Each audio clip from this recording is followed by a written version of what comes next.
चलिए, देखिए मैंने आपको कल वाले लेक्चर में भी नोट मेकिंग पर थोड़ा बहुत आपको गाइड किया। मैंने बताया नोट्स कितने इंपॉर्टेंट है इस एग्ज़ाम के लिए। सबसे पहले my thing is the design of the course. How have we design the course for the next 4 months.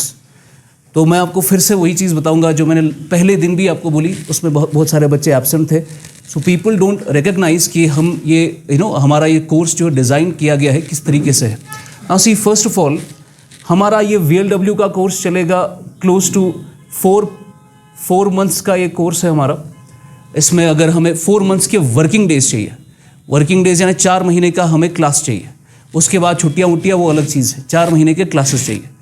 उसमें what we have decided is, क्योंकि आपको पता है कि इस वाले सिलेबस में there is a weightage issue, जहाँ पर आपकी कंप्यूटर, इंग्लिश, रीजनिंग की सबसे ज़्यादा वेटेज है, फिर मैथ और जनरल स्टडीज़ में जिसमें 6 अलग कंपोनेंट्स है उसकी वेटेज है।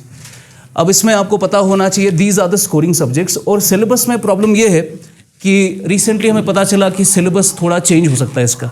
और we are listening, we are hearing the news कि सिलेबस में वेटेज थोड़ी रीडिस्ट्रीब्यूट हो सकती है। तो आपका जनरल स्टडीज़ इसकी टोटल वेटेज 20 मार्क्स की है, वो चेंज हो सकता है, बिकॉज जनरल स्टडीज़ आमतौर पर SSB के हर एग्जाम में काफ़ी हाई वेटेज का होता है। तो जनरल स्टडीज़ में आपके अंदर के 6 सब्जेक्ट्स हैं, तो 6 सब्जेक्ट्स में सिर्फ 20 मार्क्स की वेटेज है और आपके कंप्यूटर में अकेले 25 मार्क्स की वेटेज है। तो ये वेटेज रीडिस्ट्रीब्यूट हो सकती है आने वाले टाइम में, आप देख सकते हैं ऐसा। पर अगर नहीं भी हुआ, ये खाली एक ही एग्ज़ाम तो देना नहीं है आपको VLW का भी एग्ज़ाम देना है। मैंने लास्ट टाइम भी कहा, मैंने एग्जाम्पल लेकर कहा कि यहाँ पर लास्ट टाइम जो बच्चे थे उन्होंने आपका पहले टीचर का एग्ज़ाम क्वालिफाई किया, टीचर में ज्वाइनिंग भी की, फिर सब इंस्पेक्टर दिया, JKPSI जो 2017-18 में हुआ था आई गेस, वो भी क्वालिफाई किया। उसके बाद उन्होंने JKPSC ARCS का एग्ज़ाम दिया और फिर वो भी क्वालिफाई किया। तो ये ऐसा नहीं है कि आपने एक फॉर एग्जांपल एक पोस्ट के लिए पढ़ा और वो क्वालिफाई करके आप धन्य हो गए, उसके बाद कुछ पढ़ना नहीं है आगे। तो आपका ये आगे वाले एग्जाम्स के लिए भी इंपॉर्टेंट है कि आपको जनरल स्टडीज़ बहुत ज़बरदस्त तरीके से कवर करना है सारा।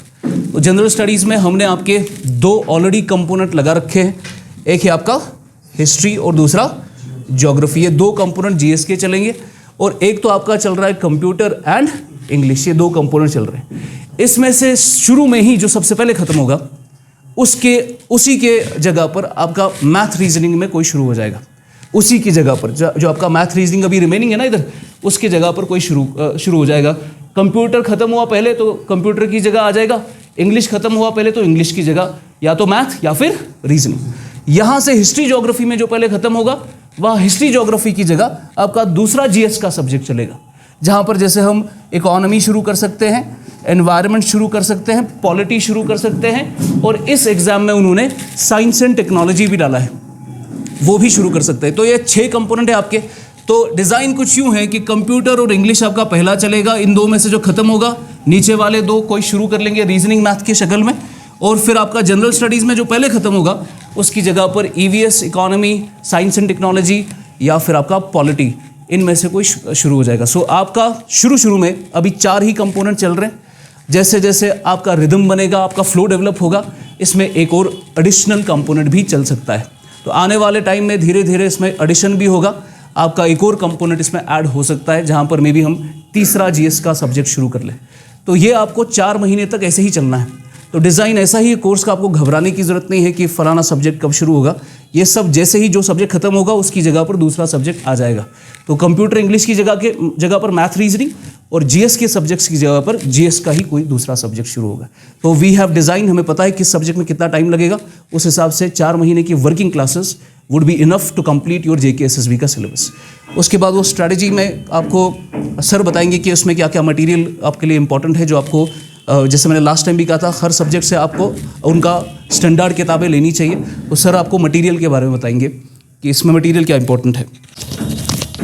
ओके, रिगार्डिंग मटेरियल, क्योंकि हर कोई टीचर आता है तो वो अपना कहता है कि मेरे सब्जेक्ट में आप क्या करेंगे, ये वाली बुक पढ़ेंगे, वो वाली बुक पढ़ेंगे। तो लेकिन उसके बाद भी बहुत सारे ऐसे बच्चे आते हैं कि इंडिविजुअली आते हैं हर टीचर के पास, सिर्फ मेरे पास ही नहीं बल्कि हर टीचर के पास आते हैं, जिसके पास आप पढ़ते हो। और आप उनसे पूछते हो कि सर मुझे कौन सी बुक पढ़नी है, तो मैंने आपको कहा कि आपको हर कोई टीचर तो बताता है, लेकिन ये एक्सक्लूसिवली हम यहाँ पर क्यों आए, इसी चीज़ के लिए हम यहाँ पर आए हैं ताकि हम एक ही टाइम पर सबको कहेंगे क्या पढ़ना है। फॉर एग्जाम्पल अगर मैं ज्योग्राफी की बात करूँ तो मैंने ज्योग्राफी में सबसे पहले आपको एक चीज़ कहा था पढ़ने के लिए, that's called NCERT class 11th की आती है, उसमें 2 एनसीईआरटी आती है, एक आती है फंडामेंटल, दूसरी आती है फिजिकल। तो फंडामेंटल आपको पढ़ना ही नहीं है क्योंकि जो आपका सिलेबस है उसमें वो लिखा ही नहीं, that's called world geography in other words. तो आपको मैंने कहा था कि 2 चीज़ें लानी है, एक मैंने कहा था कि इंडियन फिजिकल लाना है, दूसरा मैंने कहा था साथ साथ में आप एटलस लाना है। क्यों? क्योंकि आपके सिलेबस में एक लाइन लिखी गई है वहाँ पर, physical and political division of India in the world, तो वो कहाँ से आपका हो जाएगा, वो आपका एटलस से हो जाएगा, ठीक है ना। तो ये आपको पढ़ना है, ठीक। लेकिन उससे बेहतर मैं गारंटी दे सकता हूँ आपको कि उससे बेहतर जो आपके क्लास नोट्स जो है ना वो सबसे बढ़िया है, ठीक है ना। क्लास नोट्स, चाहे आपका हिस्ट्री है, चाहे ज्योग्राफी है, पॉलिटी है, इकोनॉमी है, जो भी है। तो अगर आप ये लिखना भी चाहते हो तो आप ऐसा लिख सकते हो कि जो ज्योग्राफी है उसके लिए आप एनसीईआरटी लाएंगे प्लस आप लाएंगे मैप, ठीक है ना, स्कूल एटलस। नहीं, मैंने कहा ना physical India, physical geography of India, fundamentals नहीं लानी है। नहीं, एक ही आती, 2 एनसीईआरटी आती है क्लास 11th की, एक आती है फिजिकल ज्योग्राफी, दूसरी आती है फंडामेंटल्स। तो फंडामेंटल्स को नहीं लाना है तो फिजिकल को लाना है, प्लस आपको लाना है एटलस।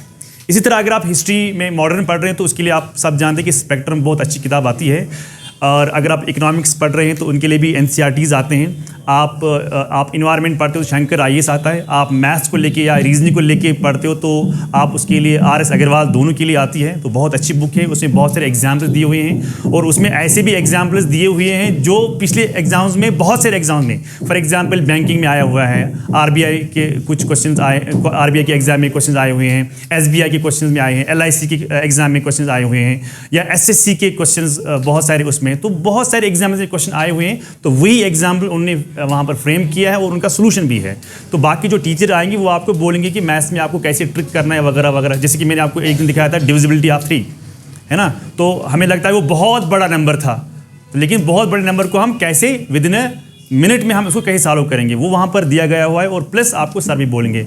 तो इकोनॉमिक्स के लिए भी आप बुक्स लाएंगे एनसीईआरटी सबसे पहले, और सबसे अच्छी जो सोर्स है हर किसी बुक के लिए वो एनसीईआरटी है। लेकिन हमें मोस्टली जो क्वेश्चंस आते हैं इस एसएसबी में, वो आते हैं जम्मू एंड कश्मीर के रिलेटेड, क्योंकि आपको लिखा गया हुआ होता है ना सिलेबस में कि रेफरेंस जम्मू एंड कश्मीर, हर जगह लिखा हुआ होता है ऐसा।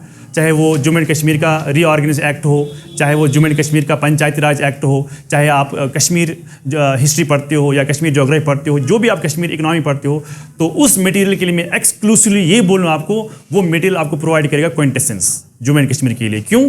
क्योंकि जो भी बाहर आपको मटेरियल मिलता है वो साउंड नहीं है, वो सॉलिड नहीं है। क्यों? एक बुक में एक चीज़ लिखी है, दूसरी बुक में दूसरी चीज़ लिखी है। तो उसके लिए हम वर्क कर रहे हैं, और उसके लिए सर भी हैं, मैं भी हूँ, ये भी सर हैं, वो तीसरे चौथे सर भी हैं, वो सारे जेके के लिए अलग बना रहे हैं। और लास्टली मैं आपसे ये कहना चाहता हूँ कि जो आप गलती कर रहे हो वो ये कि आप एमसीक्यू का प्रैक्टिस नहीं करते हो। आपने यहाँ पर हिस्ट्री पढ़ा, ज्योग्राफी, हिस्ट्री, इकोनॉमी, जो भी आपने यहाँ पर पढ़ लिया, या कंप्यूटर आपने पढ़ लिया, तो आपने क्या किया, आप घर गए, आपने इसको रिवाइज किया। सिर्फ रिवाइज ही नहीं करना है, बल्कि आपको एमसीक्यू भी करना है, और उसके लिए क्विंटेसेंस खुद ही टेस्ट सीरीज लॉन्च करती है ना। आजकल हमारा टेस्ट सीरीज चल रहा है आईएएस वालों का, उसके बाद ऑब्वियसली हमारा बैच 3 है, बैच 4 जो चल रहा है उनका हो जाएगा। फिर आपका जो बैच 6 है ना, ये बैच 5 और बैच 6 लगभग साइमल्टेनियसली हो जाएगा उनका टेस्ट सीरीज। तो वो हो जाएगा लगभग महीने 1.5 महीने के बाद, तब तक आपका कोई ना कोई कंपोनेंट कंप्लीट हो गया होगा। तो लास्टली जो सर यहाँ पर हैं, तो सर आपको बोलेंगे जो भी न्यूज़ मार्केट में जो फैली हुई है उसके बारे में सर बात करेंगे। तो मुझे इतना ही कहना है, थैंक यू। अच्छा, अब हम काफ़ी टाइम से न्यूज़ सुन रहे हैं अबाउट आपका VLW एग्ज़ाम है, किसी पे कोर्ट केस चल रहा है, किसी पे कोई और स्टे आने वाला है। आप लोग एज अ स्टूडेंट इस टाइम पे क्या करोगे? सबसे इम्पॉर्टेंट चीज़ आप लोगों को जो करनी है इज़ फोकस्ड पढ़ाई पे फोकस रखना है without going into the news पे लगे रहोगे, आप अपना टाइम वेस्ट करोगे। आपने देखा होगा इससे पहले PSC ने मेंस कंडक्ट किया था, JK PSC ने मेंस के एग्ज़ाम से एक दिन पहले एग्ज़ाम पोस्टपोन हो गया, ठीक है। सब स्टूडेंट्स ने किताबें बंद की और बैठ गए कि भाई अब ये केस चलेगा, हम 1-2 महीने के बाद एग्ज़ाम देंगे। लेकिन PSC ने क्या किया, जिस दिन कोर्ट ने अपना डिसीजन दिया, नेक्स्ट डे उन्होंने अपना डेट शीट निकाला, within a week exam conduct किया। वहाँ पे प्रॉब्लम किस स्टूडेंट को हुई? जिसने वो 20 दिन 25 दिन ज़ाया किए थे। जिसने 20 दिन पढ़ाई की थी वो बड़े आराम से वो एग्ज़ाम क्लियर करेगा। वही चीज़ आपने करनी है। एग्ज़ाम का डेट कब आएगी, क्या आएगी, आपने वो सोच के नहीं चलना है कि इस पे कोर्ट केस है, अब ये डिले हो गया, अब ये क्या होगा। अनसर्टेनिटी इतनी है कि ये 1 महीने में भी हो सकता है, ये 15 दिन में भी हो सकता है। सो आप चैनलाइज करो अपने आप को ऑन योर स्टडीज़। ज़्यादा टाइम मिलता है तो रिवीजन के लिए आपके पास ज़्यादा टाइम मिलेगा, लेकिन इन एनी इवेंचुअलिटी आप तैयार रहोगे अपने एग्ज़ाम के लिए। इसलिए ना न्यूज़ पे जाओ, ना सोचो मार्केट में क्या चल रहा है, क्या रूमर चल रहा है, ये डिले होगा, ये कैंसिल होगा, ये चेंज होगा। इन रूमर्स पे टाइम वेस्ट मत करो, टाइम लगाओ पढ़ाई में। आप अगर एक टाइमलाइन के हिसाब से पढ़ोगे तो ही क्वालिफाई करोगे। टाइमलाइन के हिसाब से नहीं पढ़ोगे, आप 1 साल भी पढ़ोगे फ़ायदा नहीं होगा, बिकॉज आपने चैनलाइज पढ़ाई नहीं की होगी। इस टाइम पे you are here to crack an exam. आप रिसर्च करने नहीं आए हो कि 6 महीने की जगह 8 भी लगें तो प्रॉब्लम नहीं है। You are here to crack an exam, और एग्ज़ाम में कंपटीशन बहुत ज़्यादा है। आप 100 बच्चे नहीं हो यहाँ पे, आपका कंपटीशन 20,000 बच्चों के साथ है, और सीटें नहीं है। हर सीट पे प्रोपोर्शनेटली 20-25 स्टूडेंट लगे हुए हैं। आपको उन सबको हराना है। उन सबको हराओगे किस तरह से? चैनलाइज्ड फोकस्ड एजुकेशन, फोकस्ड पढ़ाई, फोकस्ड प्रिपरेशन। अगर लगे रहोगे यूट्यूब पे ये न्यूज़ देखी, यूट्यूब पे ये रूमर सुना, मार्केट में ये रूमर सुना, वो आपका सिर्फ टाइम वेस्ट करेंगे। इसीलिए जो सर ने बोला किताबें लाओ, प्लान मत बनाओ सिर्फ किताबें लाने का, किताबें लाओ, पढ़ना शुरू करो। यहाँ आप क्लास में एग्जाम पढ़ते हो, घर जाओ, you have to revise it. ये पार्टनरशिप है, एक टीचर और एक स्टूडेंट की पार्टनरशिप है। आप अच्छी तरह नहीं चलोगे, नुकसान आपका है। हम यहाँ लेक्चर देंगे, आपको 10 बार समझाएंगे, लेकिन असली समझ आपको तब आएगा जब आप घर जाके रिवाइज करोगे। जैसे सर ने बोला MCQs करोगे, तब ये जाके बैठेगा। कम से कम 3-4 बार जब तक आप ये साइकिल रिपीट करोगे, तब जाके आपको ये चीज़ समझ आएगी। बाकी कोर्ट केस चल रहा है, सिलेबस में क्या प्रॉब्लम है, कहाँ पे स्टे लगा है, कहाँ पे नहीं लगा है, आपको इन चीज़ की नॉलेज रखो कि ऐसा हो रहा है, लेकिन अपनी पढ़ाई को बंद मत करो। ये कभी भी एग्ज़ाम कंडक्ट हो सकता है, इसीलिए आपके पास प्रेशियस टाइम है ये वाला। यहाँ पे आते हो, सीधा घर जाओ, विदाउट थिंकिंग कि हमने उस इंस्टीट्यूट में नहीं पढ़ना, हमने यूट्यूब से पढ़ना है, अब हमें वो बुक लानी है। किताबें जमा करते जाओगे, हर एक मटेरियल जो मार्केट में दिखता है वो ले आओगे, वो आप टाइम वेस्ट कर रहे हो। स्पेसिफिक गाइडलाइन जो हम यहाँ पे देते हैं आपको, किस लिए देते हैं? ताकि आप सिर्फ क्लास में ही नहीं पढ़ रहे हो, आप घर जाके आपको पता हो पढ़ना क्या है। वो ज़्यादा इंपॉर्टेंट है, पढ़ना क्या है वो पढ़ो, रिवाइज करो। ये कोर्ट केस, ये न्यूज़, ये सारी चलती रहेगी। इसमें उलझ जाओगे तो आप अपनी पढ़ाई को ज़ाया करोगे। इसमें नहीं उलझोगे, आप you are on the path to success. आप इंशाल्लाह एग्ज़ाम अपना क्रैक करोगे ही करोगे, ठीक है? So don't focus on these news, don't focus on any rumour, just concentrate on your studies. अच्छी तरह दिन के 4-5 घंटे लगाओ अपने आप पे। शाम को अपने आप को एक सवाल पूछना, जब सोने के लिए जाओगे ना, एक सवाल ज़रूर पूछना। मैंने आपको पहले भी बताया था कि क्या मैंने आज का दिन अपने आप में इन्वेस्ट किया। अगर आंसर है येस, आराम से सो जाना। अगर आंसर नो आया ना, या ब्लैंक हो गए उस आंसर के लिए, तो सोचना प्रॉब्लम है। प्रॉब्लम कहाँ पे है? आप क्लास दे रहे हो लेकिन आप पढ़ नहीं रहे हो। फिर आपको मैं यहाँ एक बार छोड़ के 50 बार भी वो चीज़ बताऊँ, आपको कोई फ़ायदा नहीं है, ठीक है? इसलिए पढ़ाई कंसिस्टेंटली, पढ़ाई टाइमलाइन के हिसाब से, पढ़ाई फोकस्ड पढ़ाई।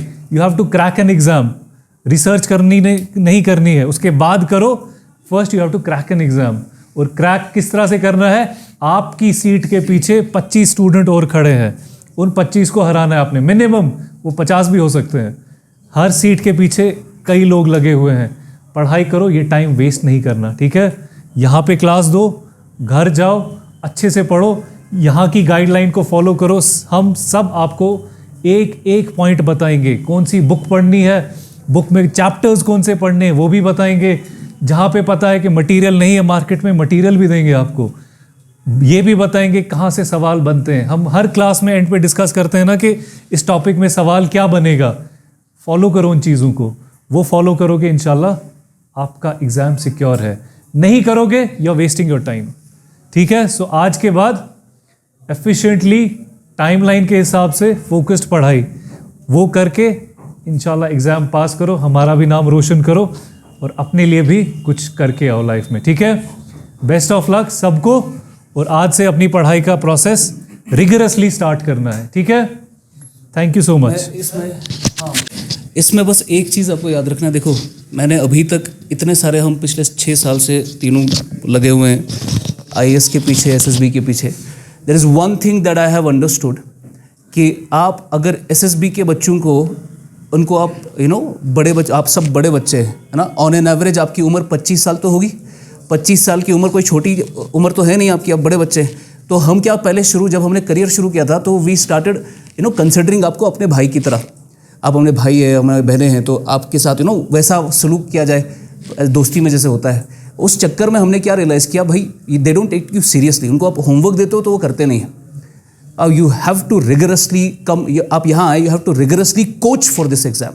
इसकी हार्डकोर ट्रेनिंग होनी चाहिए, हार्डकोर ट्रेनिंग। और हार्डकोर ट्रेनिंग होती है जब घर पे आपको काम दिया जाएगा, उसको घर के आपका काम पूरा करना है अगले दिन। मैं हमेशा हर बैच में शुरू के 10-15 मिनट सिर्फ इस पे देता हूँ कि आपने पिछला लेक्चर रिवाइज किया या नहीं रिवाइज किया। मेजॉरिटी बच्चे कल का लेक्चर रिवाइज नहीं करते हैं, उनकी सिलेक्शन तो दूर की बात है। मेजॉरिटी बच्चे कल का लेक्चर रिवाइज नहीं करेंगे, और ये आपके बैच में भी होगा, हर बैच में यही होता है। फिर वो चुनिंदा बच्चे जिनको हर बैच में हर लेक्चर याद हो जाता है, आप उन्हीं का लिस्ट देखते हैं, उन्हीं का नाम देखते हैं लिस्ट में।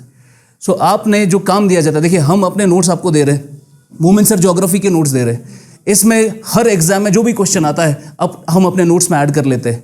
आपका कोई एडिशनल पॉइंट आ गया, वो हम अपने नोट्स में ऐड कर लेते हैं, वही नोट्स आपको लिखाते हैं। मैं आपको गारंटी से कह के देता हूँ, अगर आपने SSB की अच्छी कोचिंग की, आप KS तक का प्रीलिम्स दे सकते हो। KS का प्रीलिम्स आप इसी कोचिंग से दे सकते हो। हाँ, मेंस के लिए you need some other stuff as well, पर KS लेवल तक की कोचिंग करेंगे SSB में ही।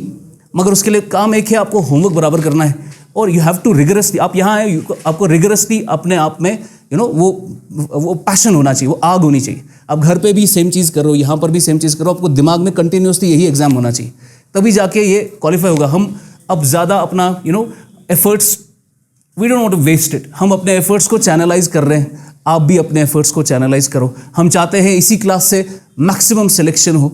हम चाहते हैं कि ये नई अखनूर लाइब्रेरी बने, मगर जेन्युइन वाली, ठीक है ना। हम चाहते हैं लाइब्रेरी या अखनूर वाला कोचिंग सेंटर बन जाए, बट द थिंग इज उसके लिए आपको काम करना है। और मैं बोल रहा हूँ one last time, if you don't do it will be hard on you, ठीक है ना। If you don't do it, आप जाके मेरे IAS के बच्चों से पूछना, उनकी बैंड बज जाती है सुबह आधे घंटे, बिकॉज मैं हर वो क्वेश्चन पूछता हूँ जो शुरू से लेकर आखिर तक हमने पढ़ा है।